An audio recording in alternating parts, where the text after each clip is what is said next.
Let us continue. Iodoform. Iodoform chemical properties we will see. Iodoform chemical properties. Iodoform on heating. Iodoform on heating gives what in the sense? Iodine. Iodoform on heating gives iodine. This decomposition. This decomposition can be accelerated by. This decomposition can be accelerated by what in the sense? Moisture, air, and light. So these the catalyzes this decomposition reaction. Okay, so iodoform on heating decomposes to give what in the sense? Iodine, we can say. Okay, next, iodoform undergoes a reduction. Iodoform undergoes a reduction in the presence of red phosphorus and HI. In the presence of red phosphorus and HI gives what in the sense? Methylene iodide. Methylene iodide. Therefore, iodoform into methylene iodide is possible by reducing agent red phosphorus and HI. Red phosphorus and HI gives nascent hydrogen. That nascent hydrogen takes one iodine and becomes HI. One nascent hydrogen is adding with this. Therefore, we are getting CH2I2. Okay. Next, iodoform undergoes hydrolysis as like chloroform. Therefore, what we will get in the sense? Potassium formate as like chloroform. Okay. Next, how we are doing a isocyanate test. Isocyanate test means primary amines gives isocyanate. Their chloroform we are using. We can use even iodoform also we can use. Sorry. Then chloroform with silver on heating with gives what in the sense? Acetylene. In the same manner, iodoform with silver on heating gives acetylene. Okay. Next,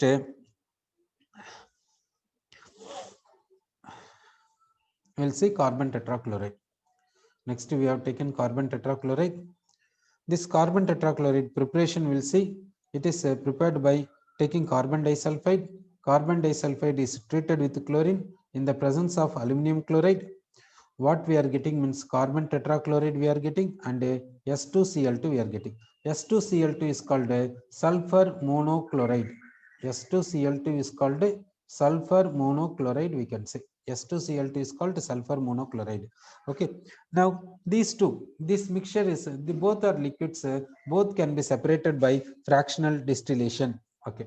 Next we will see reduction. Reduction of carbon tetrachloride we will see. Carbon tetrachloride on reduction with iron and water. On reduction with iron and water, what we are getting means chloroform we are getting. Iron and water gives nascent hydrogen. That nascent hydrogen converts chloroform in carbon tetrachloride into chloroform. Okay. Next, carbon tetrachloride undergoes hydrolysis. Hydrolysis means Cl is replaced by OH group. So in the place of Cl, we will write OH group. We will write. In the place of Cl, we are writing OH group. Okay. Cl is replaced by OH group like this. Now, carbon is having 4 OH groups. That means unstable. Therefore, from this water molecule is leaving. From this, what is leaving in the sense? Water molecule is leaving. So, water molecule is leaving in the sense, what we are getting, you see, carbon dioxide. We are getting carbon dioxide gas. So, carbon tetrachloride on hydrolysis gives what in the sense? Carbon dioxide.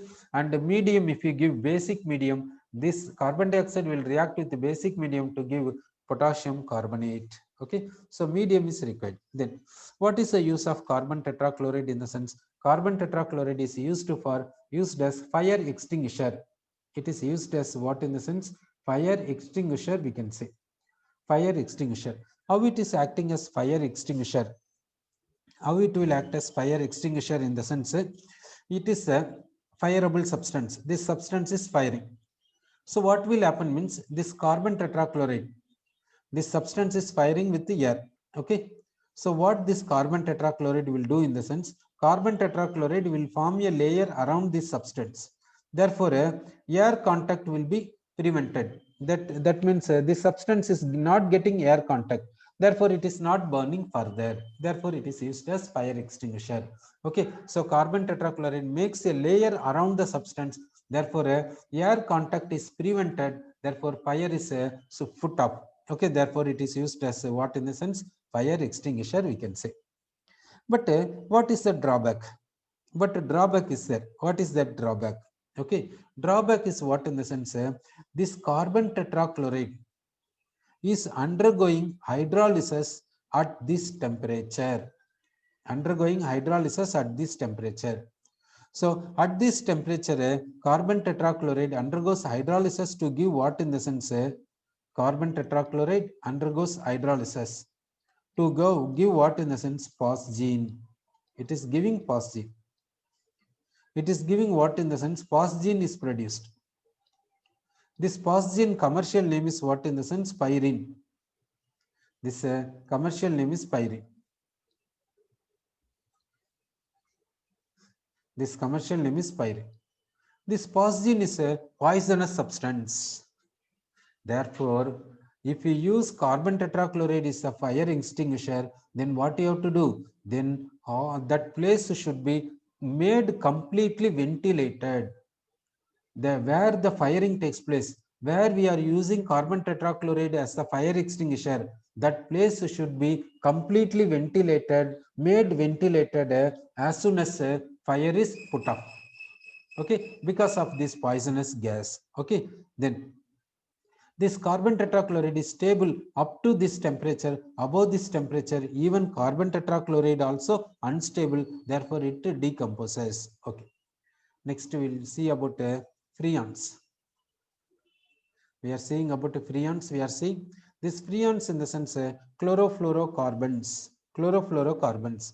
Chlorofluorocarbons of what in the sense? Methane and ethane. Therefore, freons in the sense chlorofluoro compounds of methane and ethane. Methane and ethane. This is called this combination of these two are called what in the sense? Freons. That freons are non-toxic. These freons are non-toxic, non-inflammable, and non-corrosive, highly stable, and easily liquefiable. We can easily liquefy this. Easily liquefiable, we can say. And it is a volatile liquid. It is what in the sense? Volatile liquid, we can say. Easily liquefiable, and it is easily volatile liquid, we can say. Okay. Therefore, what is the drawback of this one in the sense? It is affecting ozone layer, depletion of ozone layer. That is it is affecting in that way. Okay. Now we will take a freon 12. Now we will take a freon 12. Okay, freon 12. Its formula is what in the sense? CF2Cl2. CF2Cl2 is the formula of this. How to prepare this one? We'll see. We'll take carbon tetrachloride. Carbon tetrachloride is treated with antimony trifluoride, and on heating in the presence of SbCl5, we are getting what in the sense? CF2Cl2 will get, and SbF3 becomes SbCl3. This F and Cl getting replaced. Sir, another method of preparation is carbon tetrachloride is treated with HF in the presence of carbon and FeCl3. What we are getting in the sense CF2Cl2 we are getting. CF2Cl2 we are getting. Okay. It is a method of preparation of what in the sense freon 12. Freon 12 is the commercial name. Okay. It is this freon 12 is used in a refrigerator, air conditioner, and propellants in aerosols. Propellants for aerosols. Propellants. It is used as propellant. That means fuel. It is used as fuel. What is the drawback in the sense? It is a depleting ozone layer. It is a depleting ozone layer. That is a drawback, we can say. Okay. Next, DDT we will see. DDT. Okay, DDT. How to prepare DDT we will see. Now we will take chloral. We are taking a chloral. We are taking chloral. Then we'll take a chlorobenzene. We'll take chlorobenzene. Chlorobenzene we are taking. Then we are adding corn sulfuric acid. We are adding corn sulfuric acid. From here, what is leaving in the sense? Water molecule is leaving. Therefore, water molecule is leaving. Corn sulfuric acid is a dehydrating agent. So, what we will get in the sense? This Cl3. This Cl3. This CH. This CH we can say. that is CH, and 2 phenyl rings. Here one phenyl ring. Okay, like this we are getting. So what is the name of this one? That we will see. Now we will give the numbering. We will give here number 1, here number 2 we will give. Okay, this number 1. Number 1 we will say as a 1, 1, 1. Trichloroethane. Trichloroethane. Then this is a parachlorophenyl. Parachlorophenyl. Parachlorophenyl we can say. Okay, this parachlorophenyl how many times means 2 times is there, therefore bis we can say. Okay, this is parachlorophenyl present at second carbon, so 2, 2. So this is the name for what in the sense DDT. So DDT name is like this: dichloro, diphenyl, trichloroethane. This dichloro, 2 chlorine, diphenyl, 2 phenyl groups, trichloro, that means 3 times chlorine, trichloroethane. DDT is this one. Okay, this DDT, what is the drawback in the sense it is non-biodegradable. This DDT is non-biodegradable. Okay. Next, polyfluorocarbons. Polyfluorocarbons. This formula is what in the sense CnF2n plus 2. CnF2n plus 2. It is polyfluorocarbons. Okay. How to prepare this polyfluorocarbons in the sense we have to take alkanes, we have to take this alkanes, we have to take in vapor state. Alkanes we have taken vapor state. This we have to take for fluorination. This we are taking for fluorination. What we are getting means polyfluorocarbons we are getting. Okay. Here, what is atmosphere we have to give means nitrogen atmosphere we have to give. Nitrogen atmosphere. Then we have to give a catalyst. Catalyst is COF2 is acting as a catalyst, and we are providing temperature 573 Kelvin. Okay, one example we will see. We will take alkane is C7H16 will take, and it is treated with what in the sense fluorination means we have to treat this with the F2. This on treating with the F2, what we are getting means perfluoroheptane we are getting. Okay, now we will take C7H16. Okay, it is treated with the fluorine. We will give nitrogen atmosphere. Temperature we will give 573 Kelvin. We will give catalyst COF2. What we are getting in the sense C7F16. It is called perfluoroheptane. We are getting what in the sense perfluoroheptane we are getting. That means all the hydrogen atoms are replaced by fluorine atoms. Okay, it is polyfluorocarbons. Okay, what now characteristics we will see. Polyfluorocarbons are colorless, odorless, non-toxic, non-flammable, non-corrosive, non-polar, extremely stable, and unreactive gases. Then what is the physical state of this in the sense gas or liquid or solid? Okay, this is stable to ultraviolet light and stable to radiations. Stable to radiations. It is not depleting ozone layer. This polyfluorocarbons not depleting ozone layers. What is the use in the sense electrical insulators? It is used as electrical insulators. Then it is used as lubricants. It is used as electrical insulators and lubricants we can say. It is used as lubricants. Okay. Next,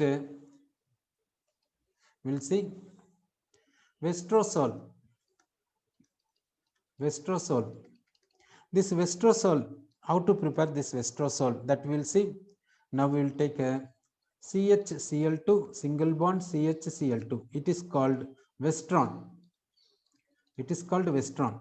This is treated with a barium chloride on heating. What happens means we will get CHCl double bond CCl2. CCl2. This is called what in the sense Vestrosol. Vestrosol. Okay.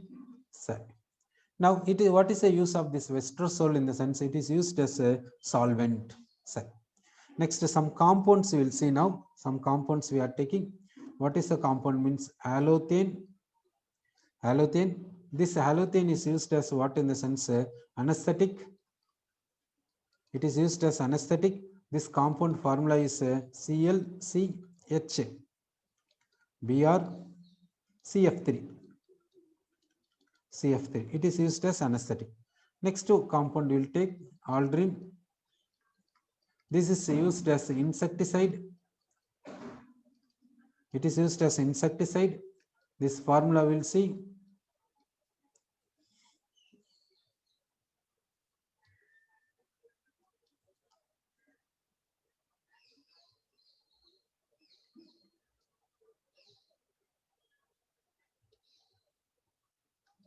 Here Cl, here double bond.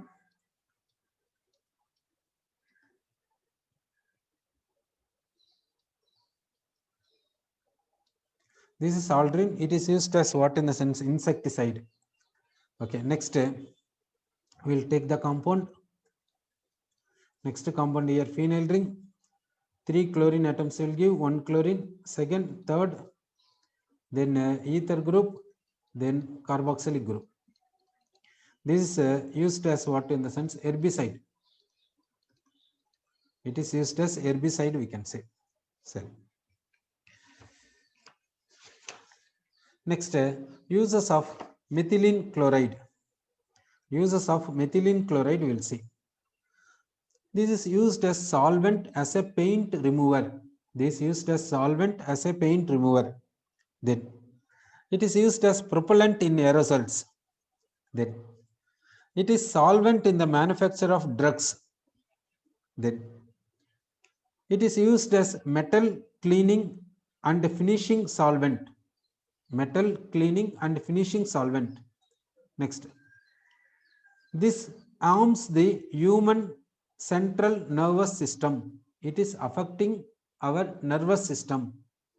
That this low concentration of this slightly affect hearing and vision. It is slightly affecting hearing and vision. Then high concentration of this methylene chloride causes dizziness. High concentration of this methylene chloride causes dizziness, nausea. Next, tingling. Next, numbness. Numbness. Then numbness in the fingers and toes. In the fingers. Okay. Next, this if it is falling over ice, it will burn cornea. It will burn cornea. If it is falling over ice, it will burn cornea. Okay. Next, we will see about chloroform. We will see about chloroform. It is used as solvent for fats, alkaloids, iodine, etc. Alkaloids in the sense of morphine derivatives are alkaloids. Okay. So this chloroform is used as a solvent for fats, alkaloids, iodine, etc. Then it is used in the production of freon, refrigerant. It is used for preparing freon. Then this is used as general anesthetic. General anesthetic in the sense complete body becomes insensitive. So it is used as general anesthetic, but it is having drawbacks. What is the drawback means? This chloroform is converting into poisonous substance phosgene. Therefore, it is replaced by some other substance called ether. Instead of this, ether is used that is having less toxic. Then inhaling this chloroform vapors depresses the central nervous system and causes dizziness, fatigue and headache. So if you inhale this chloroform, it is affecting central nervous system. And it is causing a dizziness. It is causing dizziness, fatigue, and headache. Sir. Then chronic chloroform exposure may cause damage to the liver, kidneys, etc. So chronic chloroform exposure may cause damage to the liver, kidneys, etc. This organic compounds containing halogens is completed.